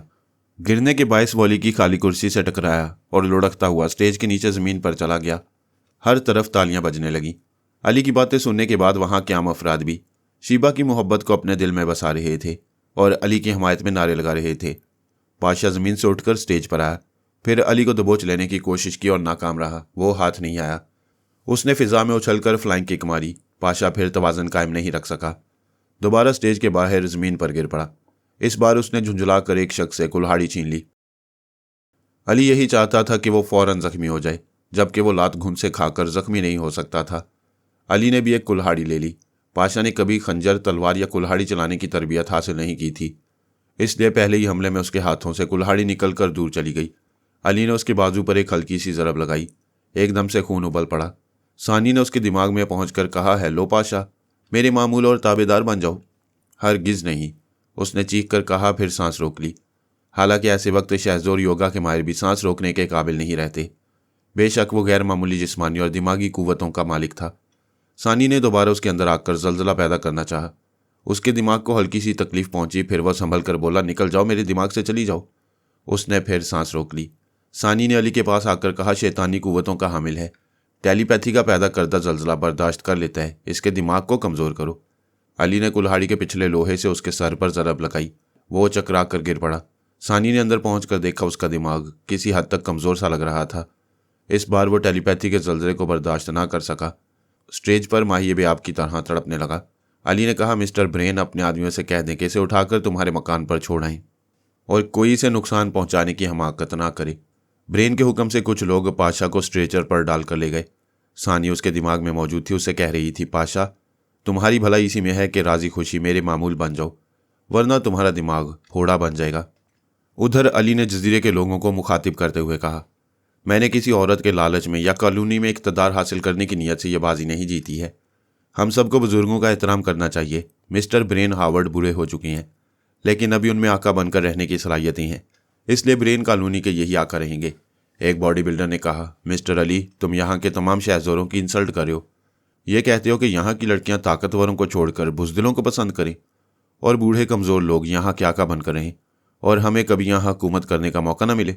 अली ने कहा, हुकूमत सिर्फ ताकत से नहीं, अकल से भी की जाती है।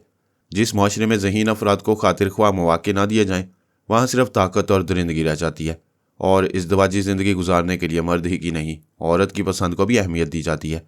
दूसरे शहज़ोर ने कहा, तुम एक मुकाबला जीतकर हम सबको अपने असूलों और खुद साख्ता कवानीन का पाबंद बनाना चाहते हो। हम कोई महकूम और मजबूर नहीं हैं।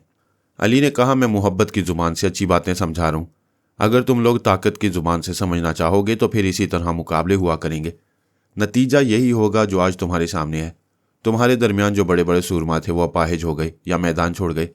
अगर तुम भी यही चाहते हो तो मैं तुम्हें अपाहिज बनाकर यहाँ की औरतों को और ज़हीन अफराद को उनके हकूक दूंगा। तमाम लोग फिर तालियां बजाने और अली की हमायत में नारे लगाने लगे। चंद पहलवान किस्म के लोग गुस्सा दिखाते हुए चले गए। दूसरी कॉलोनियों के आकाओं ने अली का शुक्रिया अदा किया, क्योंकि वो भी बूढ़े होने के बावजूद आइंदा आका बनकर रहने वाले थे और वहाँ का कोई सूरमा उन्हें इक़्तिदार से हटाने की जुर्रत नहीं कर सकता था। एक आका बोगाड़ ने कहा, मिस्टर अली, आज शाम को मैं एक बहुत बड़ी दावत का एहतमाम कर रहा हूँ। तुम मिस्टर ब्रेन हावर्ड के साथ आओगे तो ये मेरे लिए इज्जत और फ़ख्र की बात होगी। अली ने शाम को बोगाड़ विले जाने का वादा किया। उधर मैंने शीतारा को उलझाए रखा। वो कैदी सरना के पास आई तो उसके दिमाग में जगह मिल गई। सरना ने पूछा, तुम कौन हो? मैं शीतारा हूँ। डमी शीतारा, तुम क्यों आई हो? मैं डमी नहीं, असली हूँ। तुम्हारी सगी बहन हूँ, मुझे पहचानो। कैसे पहचानूँ? तुम डमी की आवाज़ में बोल रही हो। तुम्हें मालूम है कि मैं अपनी असल आवाज़ और लहजे को नहीं सुनाती हूँ, लेकिन अपने सगे भाई को सुनाती हूँ। मैं तुम्हारा सगा हूँ। हाँ, मगर फरहाद के कैदी हो। वह तुम्हारे दिमाग में रहकर हमारी बातें सुन रहा होगा। मेरी असल आवाज़ सुनकर समझ जाएगा तुम क्यों आई हो। मैं पक्का यकीन करने आई हूं कि तुम मेरे सगे हो। फिर तो तुम मेरी बहन नहीं हो। मेरी सगी बहन मुझे अच्छी तरह पहचानती है। मैं सगी हूं। तुम्हें असल आवाज़ और लहजे से और तुम्हारे पैदाइशी निशान से तुम्हें पहचानती हूँ। शनाख्त का कोई तीसरा जरिया नहीं है। तुम मेरी असल आवाज़ सुन रही हो, यहाँ आकर पैदाइशी निशान भी देख सकती हो, लेकिन तुम इस कैद खाने में नहीं आओगी और ना ही मैं तुम्हें आने का मशवरा दूंगा। भाई सरना तुम नहीं जानते, फरहाद ने एक और भाई सरना को मेरे हवाले किया है। उसकी आवाज़ भी तुम्हारी जैसी और उसके जिस्म पर भी बिल्कुल वैसा ही पैदाइशी निशान है। अब तुम ही बताओ कि मैं असल को कैसे पहचानूं। तुम भारत की रहने वाली हो। तुमने सैकड़ों भारतीय फिल्मों में देखा होगा कि जब औलाद या सगा भाई बिछड़ जाता है और कहानी के किसी मोड़ पर दिखाई देता है तो कोई वाज़ेह पहचान ना होने के बावजूद खून खून को पुकारता है। खून जोश में आता है, फिर बिछड़े हुए गले लग जाते हैं। भाई सरना, ये फिल्मी बातें हैं। फिर तो तुम्हारा खून सफ़ेद हो गया है, मगर मैं सगा हूँ। तुम्हारी आवाज़ सुनते ही मेरा खून जोश में आ रहा है, तुम्हें पुकार रहा है। खून की बात ना करो, दूसरी पहचान बताओ। एक और फिल्मी नुस्खा है। तुमने बचपन में जो गीत मेरे साथ गाया था वो मुझे याद है। मैं गाता हूँ, तुम्हारी याददाश्त वापस आ जाएगी। वो गीत याद आ जाएगा तो तुम भी इधर से गाने लगोगी। ये कहते ही वो गाने लगा, ओ बचपन के दिन भुला ना देना, आज हंसे कल रुला ना देना, ओ बचपन के दिन भुला ना देना। वो बोली, भाई सरना, ये तो फिल्म दीदार का गीत है। दिलीप कुमार और नरगिस ने बचपन में गाया था। तो फिर हमने बचपन में क्या गाया था? ठहरो, मैं चरस का दम लगाऊं तो याद आ जाएगा। वो चरस वाला सिगरेट होंठों में दबाकर सुलगाने लगा। शीतारा ने उसे फूंक मारने पर मजबूर किया तो लाइटर बुझ गया। वो बोली, तुम 1.5 घंटे तक सांस रोक लेते थे। इस नशे ने तुम्हें 1.5 मिनट भी सांस रोकने के काबिल नहीं छोड़ा है। मेरे जान से ज़्यादा प्यारे भाई, तुम्हारी यह हालत देखकर मुझे रोना आ रहा है। मेरी प्यारी बहन, हम सब अपने अमाल के नतीजे में रोती हैं। वैसे एक पते की बात जहन में आई है। मैं साबित कर सकता हूँ कि मैं ही तुम्हारा सगा हूँ। वो कैसे? देखो, जो सरना तुम्हारे पास है उसमें कोई बुरी आदत है? नहीं, कोई बुरी आदत नहीं है। ये मानती हो कि फरहाद दुश्मन है? हाँ, मानती हूँ। ये भी मानती हो कि दुश्मन हमारी तुम्हारी भलाई नहीं चाहेगा। उसने मेरी योगा और आत्मा शक्ति की सलाहियतें छीनने और दिमागी तौर पर कमज़ोर बनाए रखने के लिए मुझे नशे का आदी बना दिया है। वो कायल होकर बोली, वाकई ये एक अहम नुक्ता है। जो सरना मेरे हवाले किया गया वो नशे का आदी नहीं था, असल तुम हो। फरहाद तुम्हें कमज़ोर बनाता जा रहा है। देखा प्यारी बहन, चरस का दम लगाने से अकल कैसे काम करती है। मेरा मशवरा है, कभी कभी तुम भी एक आध दम लगा लिया करो। एक अकल की बात करके फिर फजूल सी बात कर रहे हो। मैंने तो तुम्हें सिगरेट सुलगाने का मौका नहीं दिया। इसे फेंक दो। इसे फेंक दूंगा तो इस तारीख कैद खाने में कैसे जीऊँगा। मैं तुम्हारी हालत पर कुड़ रही हूँ, तुम्हारे लिए तड़प रही हूँ। कहाँ है फरहाद? किसी को नशे की लत डालना गैर इंसानी फेल है। मैंने कहा, शीतारा, पहले अपना मुहासबा करो। तुमने आज तक टेलीपैथी के घुमंड में कितनी गैर इंसानी हरकतें की हैं। उस बेचारे एक राजपूत की ही मिसाल काफ़ी है जिसने तुम्हारा गुलाम शौहर बनना मंजूर नहीं किया और तुम्हारे जबर से बचने के लिए उसने खुद को आधा मार डाला। और किसी वक्त भी तुम पारस को मार डालने की कोशिश कर सकती हो। इसलिए अपने भाई सरना के मामले में इंसानियत का वास्ता ना दो। फरहाद, प्लीज़, मैं हाथ जोड़ती हूँ, मेरे भाई को रिहा कर दो। वो कर चुका हूँ, सरना तुम्हारे पास है। फिर तुम्हारी कैद में कौन है? ये भी सरना है। दरअसल मुझे तुम्हारे भाई से इतनी मोहब्बत हो गई है कि इसके बगैर मुझसे रहा नहीं जाता। इसलिए एक भाई तुम्हें देकर दूसरा अपने पास रख लिया है। लेकिन मेरा तो एक ही भाई है, दूसरा डमी है। तो फिर जो डमी है मुझे दे दो, सगा अपने पास रख लो। मैं तुम्हें बड़ी से बड़ी कसम देती हूँ, सगा कौन है बता दो। असल और नकल की कोई पहचान होती तो बता देता। वैसे तुम्हारे साथ एक रियायत कर सकता हूँ। हाँ हाँ, बोलो। तुम्हारे पास जो सरना है उसे 1 हफ्ते के लिए मुझे दो और 1 हफ्ते के लिए कैदी सरना को अपने पास रखो। इसे अच्छी तरह जांचो और परखो। मुकर्रर मुद्दत के बाद जो सगा कहोगी उसे तुम्हारे हवाले कर दूंगा और डमी को जहन्नुम में पहुंचा दूंगा। मेरा दिल नहीं मानेगा। बाद में सोचूंगी कि तुमने जिसे मार डाला है वही मेरा भाई था।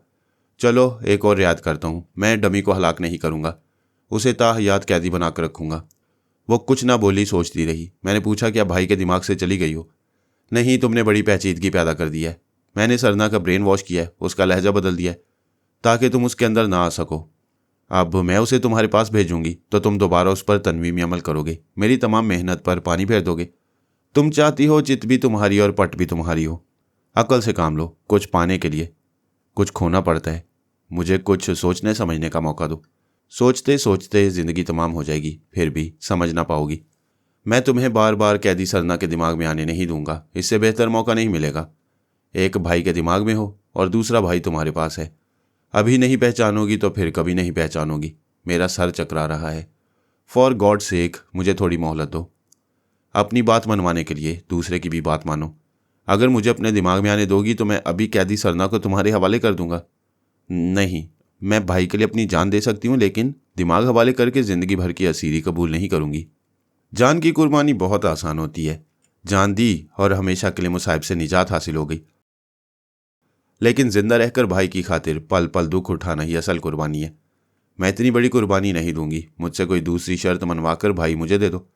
एक भाई को हासिल करने के बाद तुमने सोचा था कि अब तुम्हारी कोई कमजोरी मेरे हाथों में नहीं रही है, इसलिए तुमने फिर से दुश्मनी शुरू कर दी। दूसरे सरना को हासिल करके फिर वही रविश इख्तियार करोगी। मैं सगे भाई की कसम खाकर यकीन दिलाती हूँ, इसे लेकर इतनी दूर चली जाऊंगी जहां तुम लोगों का साया ना पड़ता हो। तो फिर एक आसान शर्त मान लो, मैं 6 घंटे के बाद यह सरना भी तुम्हारे हवाले कर दूंगा। शर्त क्या है? तुम जहां हो वहां 6 घंटे तक खामोश रहोगी, किसी से बात नहीं करोगी, टेलीफोन और टेलीपैथी के जरिए भी किसी को मुखातिब नहीं करोगी। कोई तुम्हें मुखातिब करे तो गुफ्तगू से इनकार कर दोगी। ये तो बहुत आसान सी शर्त है, मगर तुम 6 घंटे की पाबंदी क्यों आयद कर रहे हो? क्या इतनी देर में तुम दूसरा डमी सरना बनाकर मेरे हवाले करोगे? देखो, नाराज ना होना, मैं ऐसा धोखा खा चुकी हूं। तुम मुझ पर शुबा करने में हक बजानिब हो, लेकिन इस बार यही सरना मिलेगा जिसके दिमाग में अभी तुम मौजूद हो। अगर धोखा खाने का शुबा है तो ऐसा करो, 6 घंटे तक किसी के दिमाग में रहो। मैं 6 घंटे से पहले ही ले जाने की इजाज़त दूंगा। तुम समझ सकते हो, मुसलसल किसी के दिमाग में रहना मुमकिन नहीं है। कोई ना कोई मसला ऐसा पेश आता है कि दिमागी तौर पर हाजिर होना पड़ता है। दुरुस्त कहती हो, सिर्फ आधे घंटे बाद इसे यहाँ से ले जाओ, और जब तक इसे किसी महफूज मुकाम पर ना पहुंचाओ तब तक इसी के साथ लगी रहो। इस तरह मैं इसकी जगह कोई डमी नहीं ला सकूंगा। मैं तुम्हारा एहसान कभी नहीं भूलूंगी, तुम्हारा बेहद शुक्रिया। मैं अब इसी के पास रहूंगी। वो उसी के दिमाग में जमकर बैठ गई। मेरा मकसद पूरा हो गया। अब वो घंटों पाशा के पास नहीं जा सकती थी। यूं भी उसे छोड़कर इस इत्मीनान से आई थी कि वो तमाम मुकाबले जीत चुका है, ब्रेन कॉलोनी का आका बन गया है। आइंदा अली पर आसानी से काबू पा सकेगा। फिर यह कि वो भाई की रिहाई पर किसी पाशा को तरजीह नहीं दे सकती थी। अब चाहे क़यामत आ जाती, वो भाई को छोड़कर जाने वाली नहीं थी। बोगार्ड विलेज के लोगों ने बड़ी गर्मजोशी से अली का इस्तकबाल किया। वहां दूसरी बस्ती के लोग भी आए हुए थे। चूंकि रात को चिरागा नहीं कर सकते थे, बिजली या गैस लाइट के इंतजामात नहीं थे, इसलिए वहां दिन के वक्त ही जश्न मनाया जाता था। वैसे अली के साथ ज़्यादा वक्त गुजारने के लिए लोगों ने मशालें तैयार की थीं और रात को देर तक नाचने गाने का प्रोग्राम बनाया था। वहां हर शख्स अली के करीब आना और उससे मुसाफिया करना चाहता था। अली ने तमाम लोगों को मुखातिब करते हुए कहा, आप हजरात को यह समझना चाहिए कि मैंने आपके हक में चंद फैसले करके यहाँ के शहज़ोरों को नाराज़ किया है। नाराज़ होने वाले अचानक ही हमला करके मुझे नुकसान पहुंचा सकती हैं, इसलिए मेरी दरख्वास्त है कि मुझसे दूर रहें। मुझ पर कहीं से भी हमले हों तो करीब आने वालों पर शुबा किया जाएगा, लिहाजा दूर की दोस्ती और मोहब्बत में सबकी बेहतरी है। एक खुसरे ने कहा, हम जिस्मानी तौर पर नाजुक हैं, हमें मार पीट कर ऐसा बनाया गया है, हमें इस जुल्म से निजात दिलाओ। अली ने कहा, आज से कोई तुम पर जुल्म नहीं करेगा, तुम सब अपनी मर्जी की जिंदगी गुजारो। अगर कोई चोरी छुपे तुम में से किसी पर जबर करेगा तो मैं उसे मार मार कर खुसरा बना दूंगा। तमाम खुसरों ने खुश होकर तालियां बजाईं। एक शख्स ने पूछा, हम औरत के बगैर पहाड़ जैसी जिंदगी कैसे गुजारेंगे? दूसरे शख्स ने कहा, यहाँ औरतों और कम से लड़कियों की तादाद कुल 9 है और हम तकरीबन 250 हैं, जिनमें से 120 कड़ियल जवान हैं, बाकी बूढ़े और अधेड़ उम्र के लोग हैं। एक बूढ़े ने कहा, अरे हमको बूढ़ा क्यों कहते हो? हमारी जिंदगी में भी कभी औरत नहीं आई, और जब जवानी नहीं आई तो बुढ़ापा कैसे आ जाएगा?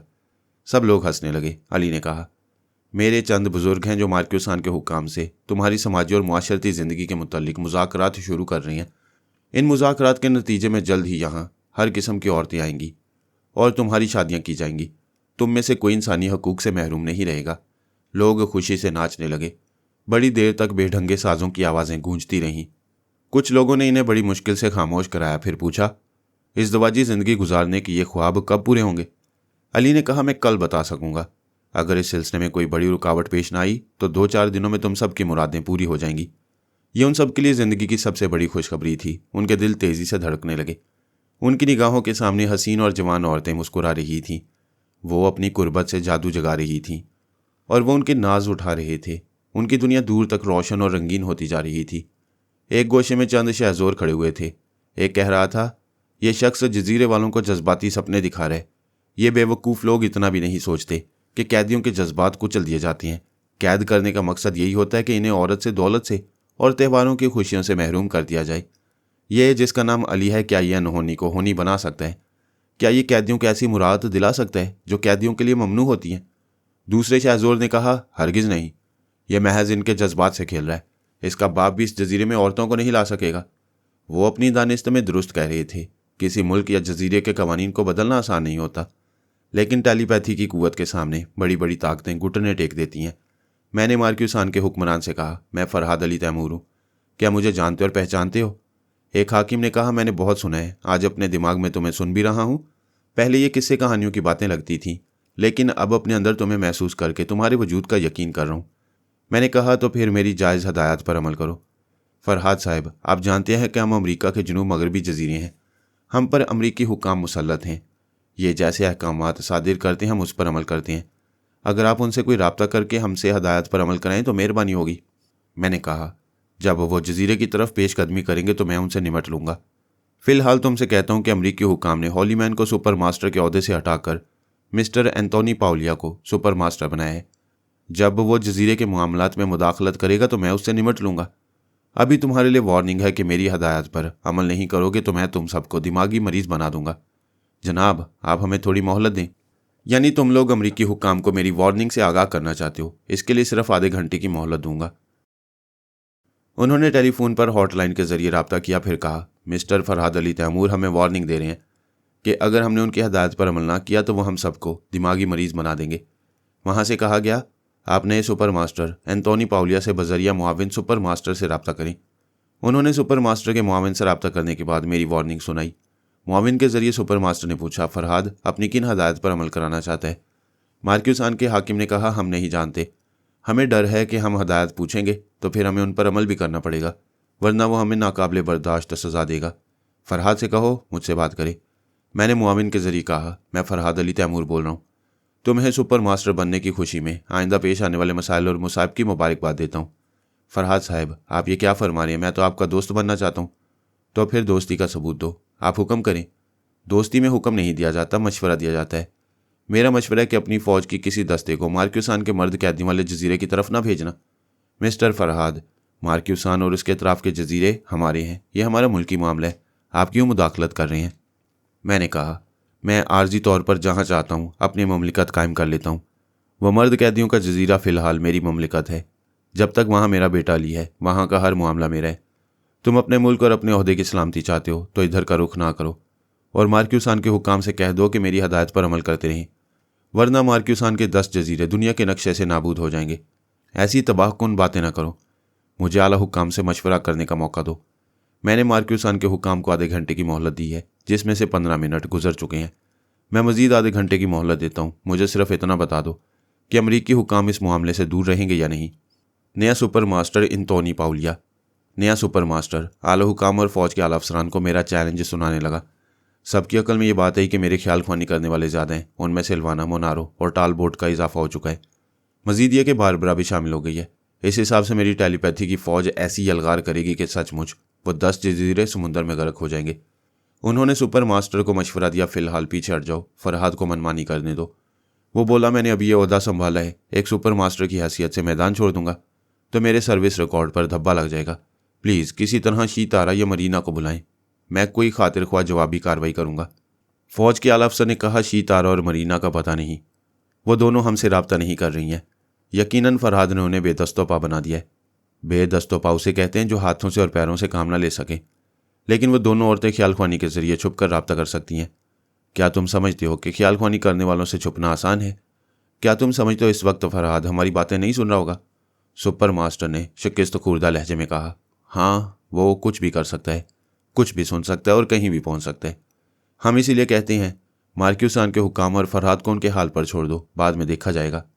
एंटोनी पाउलिया ने मार्क्यूसान के हुक्काम से रब्ता किया और उनसे कहा, हम जजीरों के मामलात में मुदाखलत नहीं करेंगे, तुम लोग अपने तौर पर फरहाद से मामलात तय कर लो। उसने रब्ता ख़त्म किया।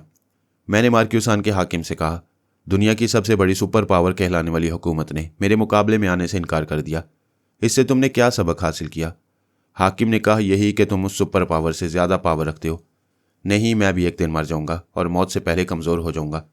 लिहाजा सुपर पावर उसे कहते हैं जो कभी कमज़ोर नहीं पड़ती, कभी मरती नहीं है, और वो पावर सिर्फ खुदाए मुतलिक है। बेशक मिस्टर फरहाद, तुम दुरुस्त कहते हो। हमें बताओ, हमसे क्या चाहते हो? मैं कैदी मर्दों के जजीरे में तहजीबी और इखलाकी ज़िंदगी चाहता हूँ। उन्हें इंसानी ज़िंदगी की सहूलतें फराहम करना चाहता हूँ। दूसरे हाकिम ने कहा, कैदियों की सजाएं यही होती हैं कि उन्हें आराम व आसाइश और सहूलतें ना मिलें। जुर्म करने वालों में एक ज़रा दरिंदगी होती है, लेकिन जजीरे में उन्हें जानवरों जैसी ज़िंदगी गुजारने पर मजबूर करके मुकम्मल दरिंदा सिफ्त बना दिया जाता है, जबकि मुजरिमों की इसलाह होनी चाहिए। हम उन्हें खुराक, दवाएं और दूसरी ज़रूरी चीज़ें पहुंचाते हैं, और आप क्या चाहते हैं? बिजली, पानी, तेल, पुख्ता सड़कें, गाड़ियाँ, स्कूल, हस्पताल, इबादत गाहें। उनका मुहज़्ज़ब दुनिया से राब्ता और इज़्दवाजी घरेलू ज़िंदगी गुजारने के लिए औरतें। जनाब, फिर तो वो जजीरा जन्नत बन जाएगा, काले पानी की सज़ा नहीं रहेगी। उन्होंने काफ़ी सज़ा भुगत ली। आइंदा वो जजीरा कैदियों की आमाज का नहीं रहेगा। मैं जो कह रहा हूँ आप उस पर अमल करें। जनाब, वहाँ कोई औरत जाना पसंद नहीं करेगी। हमारी आज की दुनिया में बेशुमार औरतें बिन ब्याही बूढ़ी हो जाती हैं, शादी के ख्वाब देखते देखते मर जाती हैं। मार्क्यूसान में ऐसी सैकड़ों लड़कियां और औरतें हैं। अगर तुम लोगों ने कल सुबह तक मुख्तलिफ उम्र की लड़कियों और औरतों का इंतजाम ना किया तो मैं तुम्हारी हुकूमत का तख्ता उलट दूंगा।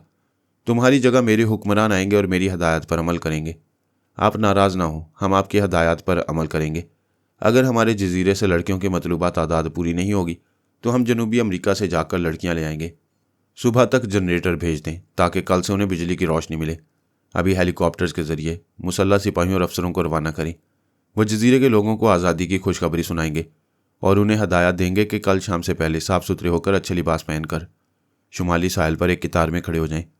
वहाँ आने वाली लड़कियां जिन्हें पसंद करेंगी उनसे शादी कर दी जाएगी। किसी लड़की पर जबर नहीं किया जाएगा।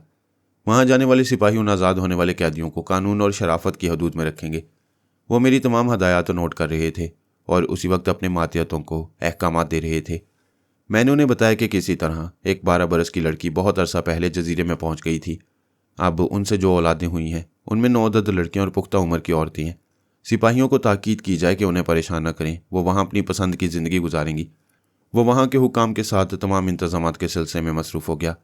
उधर अली तैमूर बोगार्ड विलेज में था। बोगार्ड के बड़े से मकान में आकर रात का खाना खा रहा था। उसके साथ जजीरे के 3 आका और 9 उम्र लड़कियां और औरतें थीं। वह सब अली से बहुत खुश थीं और ज़िंदगी में पहली बार हंसने बोलने और मर्दों के साथ बैठकर खाने की आज़ादी का लुत्फ़ उठा रही थीं, वरना अब से पहले उन्हें सख्त पाबंदियों में रखा जाता था। खाने के दौरान अचानक गड़बड़ शुरू हो गई। चंद शहज़ोर उस मकान में ज़बरदस्ती घुस आए। उनके हाथों में कुल्हाड़ियाँ, दरख्त काटने के आरे और हथौड़े वगैरह थे। अली दस्तरख्वान से उठकर एक तरफ चलाया। बोगार्ड ने गुस्से से पूछा, ये क्या बदतमीजी है? यहाँ हम एक मेहमान की खातिर तवाज़ो कर रहे हैं और तुम?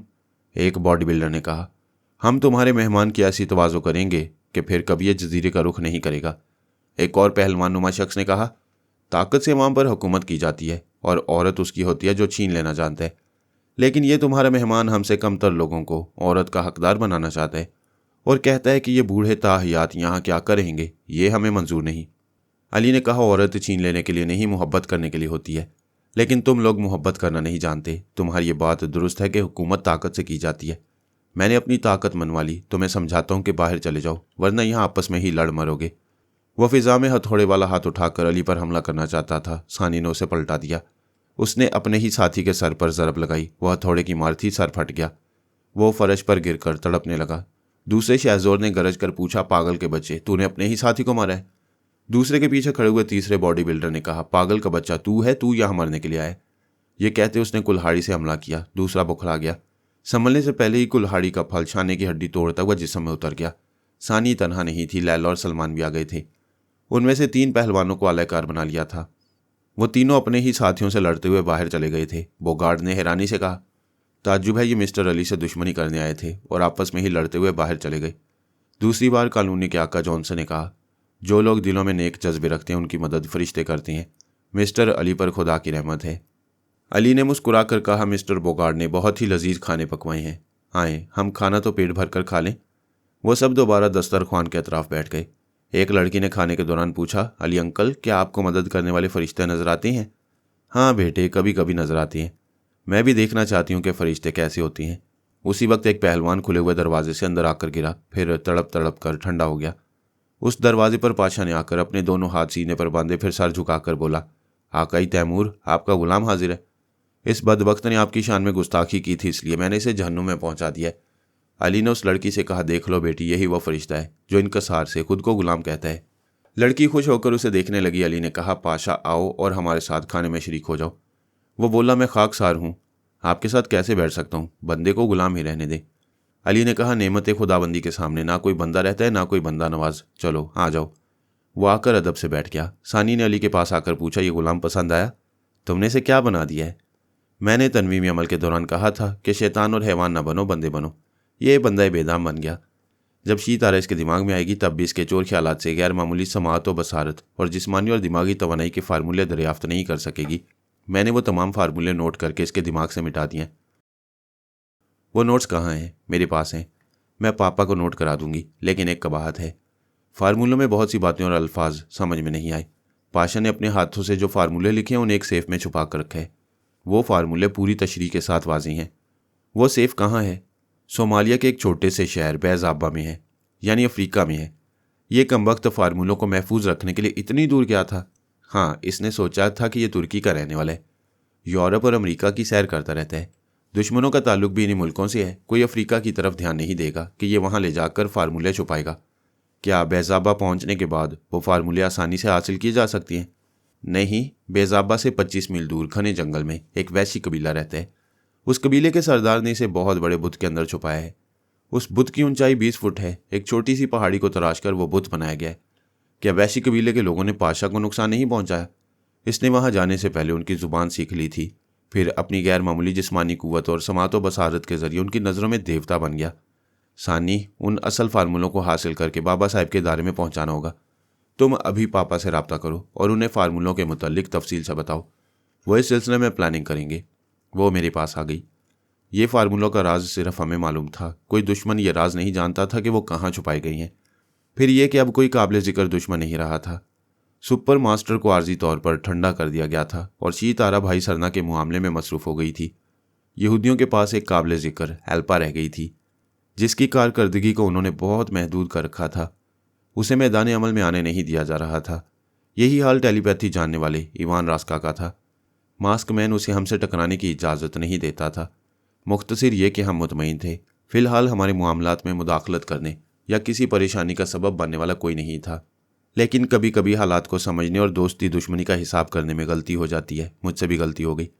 मैंने मरीना को यह सोचकर शी तारा के पास जाने दिया था कि शी तारा उस पर तनवीमी अमल करेगी और उसे अपनी मामूला बनाएगी तो उसके दिमाग को लॉक करेगी। लेकिन हम में से कोई शी तारा का लहजा इख्तियार करके मरीना के चोर ख्यालात को पढ़ सकेगा। यूं हम शी तारा के इक़दामात को समझते रहेंगे। फिर यह कि मरीना अपने म्यार से गिर चुकी थी, पैपे सरना की दाश्ता बन गई थी। मैंने इसलिए भी असल सरना को शी तारा के हवाले कर दिया कि मरीना अपने आशिक सरना के साथ रहेगी तो सरना पर भी हमारी नज़र रहा करेगी। लेकिन गड़बड़ हो गई। मैंने शी तारा की मसरूफियात मालूम करने के लिए एक बार मरीना के दिमाग में जाना चाहा तो उसने सांस रोक ली। शी तारा की सोच की लहरों को भी दिमाग में आने नहीं दिया। इसका मतलब यही समझ में आया कि शी तारा ने अमल करने के दौरान कोई दूसरी आवाज़ और लहजा नक्श किया था। अब मैं मरीना तक नहीं पहुंच सकता था और इस नाकामी के बाद सरना भी मेरे हाथ से निकल गया था। शी तारा ने अपने भाई को हासिल करते वक्त वादा किया था कि आइंदा मेरे रास्ते में नहीं आएगी। उसने वादा पूरा किया, खुद पीछे हट गई और मरीना को मेरी राह पर लगा दिया। उसने मरीना से कहा, तुम मेरा लहजा इख्तियार करके पाशा के पास जाओगी तो वो शी तारा समझकर तुमसे बातें करेगा। तुम मेरा रोल अदा करो और मालूम करती रहो कि अली जजीरे में क्या करता फिर रहा है। मरीना यही मालूम करने पाशा के पास आई तो उसने सांस रोक ली। वो शी तारा से बोली, पाशा तुम्हारे लहजे को भी कबूल नहीं कर रहा, सांस रोक लेता है। शी तारा ने खुद जाकर आजमाया तो वाकई उसने उसे दिमाग में आने नहीं दिया। तब वो समझ गई कि अली के ख्याल ख्वानी करने वालों ने उसे अपना मामूल और ताबेदार बना लिया। मरीना ने कहा, अली के पास सानी आती रहती है, हमें अली के दिमाग में किसी वक्त भी जाकर आजमाना चाहिए। जब वहाँ सानी होगी तो वो हमें महसूस नहीं करेगा। शी तारा पहले ही शीबा के बाप ब्रेन हावर्ड के दिमाग में जा चुकी थी। उसने ब्रेन के पास आकर देखा तो अली बाकी दो आकाओं और वहाँ की औरतों के साथ खाना खा रहा था। पाशा भी वहाँ बैठा हुआ था। शी तारा ने मरीना से कहा, अली सर झुकाए खामोशी से खाना खाने में मसरूफ़ है। हो सकता है सानी से गुफ्तगू में मसरूफ़ हो, तुम उसके दिमाग में जाओ। तुम वहाँ जाने से क्यों डरती हो? मैं लक्की 7 के दिमाग में 2 बार छुप कर गई थी। अली ने हर बार मेरी चोरी पकड़ ली। पता नहीं वो कैसे समझ लेते हैं। अली ने भी मुझे महसूस किया तो मेरी परेशानी बढ़ जाएगी। अभी मैंने दूसरे भाई सरना का ब्रेन वॉश नहीं किया है। फरहाद फिर उस पर कब्जा जमा लेगा। मरीना अली के दिमाग में पहुंची। शी तारा मरीना के अंदर छुपी हुई थी। उनकी तवक्को के मुताबिक अली ने मरीना को महसूस नहीं किया क्योंकि सानी वहाँ बोल रही थी। यूं ना दानिस्तगी में पोल खोल रही थी कि पाशा ने किस तरह सोमालिया के एक वैशी कबीले में उन फार्मूलों को छुपाया है। शी तारा की तो चांदी हो गई। बैठे बिठाए उन फार्मूलों की खुफिया जगह मालूम हो गई। वो ख्याल ख्वानी के जरिए मरीना को चूमकर बोली, तुम मेरे लिए लकी हो। तुमने मुझे दूसरे भाई सरना तक पहुंचाया और अब तुम्हारे जरिए अली के पास पहुंचने से इतना अहम राज मालूम हुआ है। मरीना ने कहा, अभी सानी फरहाद के पास गई है। ऐसे वक्त फरहाद भी हमें अपने अंदर महसूस नहीं करेगा। नहीं मरीना, वो शैतानी खोपड़ी रखता है। उसके पास भूल कर भी ना जाना, वरना वो मोहतात हो जाएगा। तुम कहती हो तो नहीं जाऊंगी, लेकिन जाने से ये मालूम हो जाता कि वो खुद सोमालिया जाएगा या किसी बेटे वगैरह को वहां भेजेगा। वो जो भी प्लानिंग करे, जिसे भी वहां भेजे, वहां पहुंचकर उससे लाजमी टकराव होगा। हमें ऐसी प्लानिंग करनी चाहिए कि टकराव भी ना हो, फरहाद को मुझ पर शुबा भी ना हो और वो तमाम फार्मूले हासिल हो जाएं। सांप भी मर जाए और लाठी भी ना टूटे वाली तदबीर मुश्किल ही से दिमाग में आती है। वो दोनों अपनी अपनी जगह तदबीरें सोचने लगी। मौजूदा दौर में कौन सा ऐसा मुसलमान मुल्क है जो बड़े बड़े मसाइल से दो चार ना हो। कितने ही इस्लामी ममालिक में खाना जंगी जारी है, मुसलमान आपस में कट मर रहे हैं। जो ममालिक अमीर कबीर हैं वो अमरीका के ज़ेरे असर हैं। उस सुपर पावर के हुक्म के बगैर बोस्निया के मजलूम मुसलमानों को माली और फौजी इमदाद नहीं दे सकते। सिर्फ ईमान अफरोज़ बयानात देकर इस मसले को टाल रहे हैं। 45 बरसों से कश्मीरी मुसलमानों की किस्मत का फैसला नहीं हो पाया। इसी तरह सोमालिया की खाना जंगी और कहत साली साबित कर रही है कि आइंदा चंद वर्षों में वहाँ कोई मुसलमान जिंदा नहीं रहेगा। इससे पहले कि मैं वहाँ अपनी दास्तान का सिलसिला जारी रखूँ, आपको वहाँ का कुछ पस मंज़र दिखाना चाहता हूँ। सोमालिया वस्त अफ्रीका के मशरकी साल पर है और साहली शहर मोगादिशु इसका दारुल सल्तनत है। यहाँ 26 बरस तक कायम रहने वाली आमरीत ने मुल्क को तबाही के धाने तक पहुँचा दिया। उस हुकूमत का खात्मा होते ही खाना जंगी शुरू हो गई। वहाँ कई गिरोह बन गए, इलाके तकसीम हो गए। वो एक दूसरे के मुकाबले में ताकत का मुजाहरा करके पूरे मुल्क पर हुकूमत करने के ख्वाब देखने लगे। ऐसे में खुशकसाली ने रही सही कसर पूरी कर दी।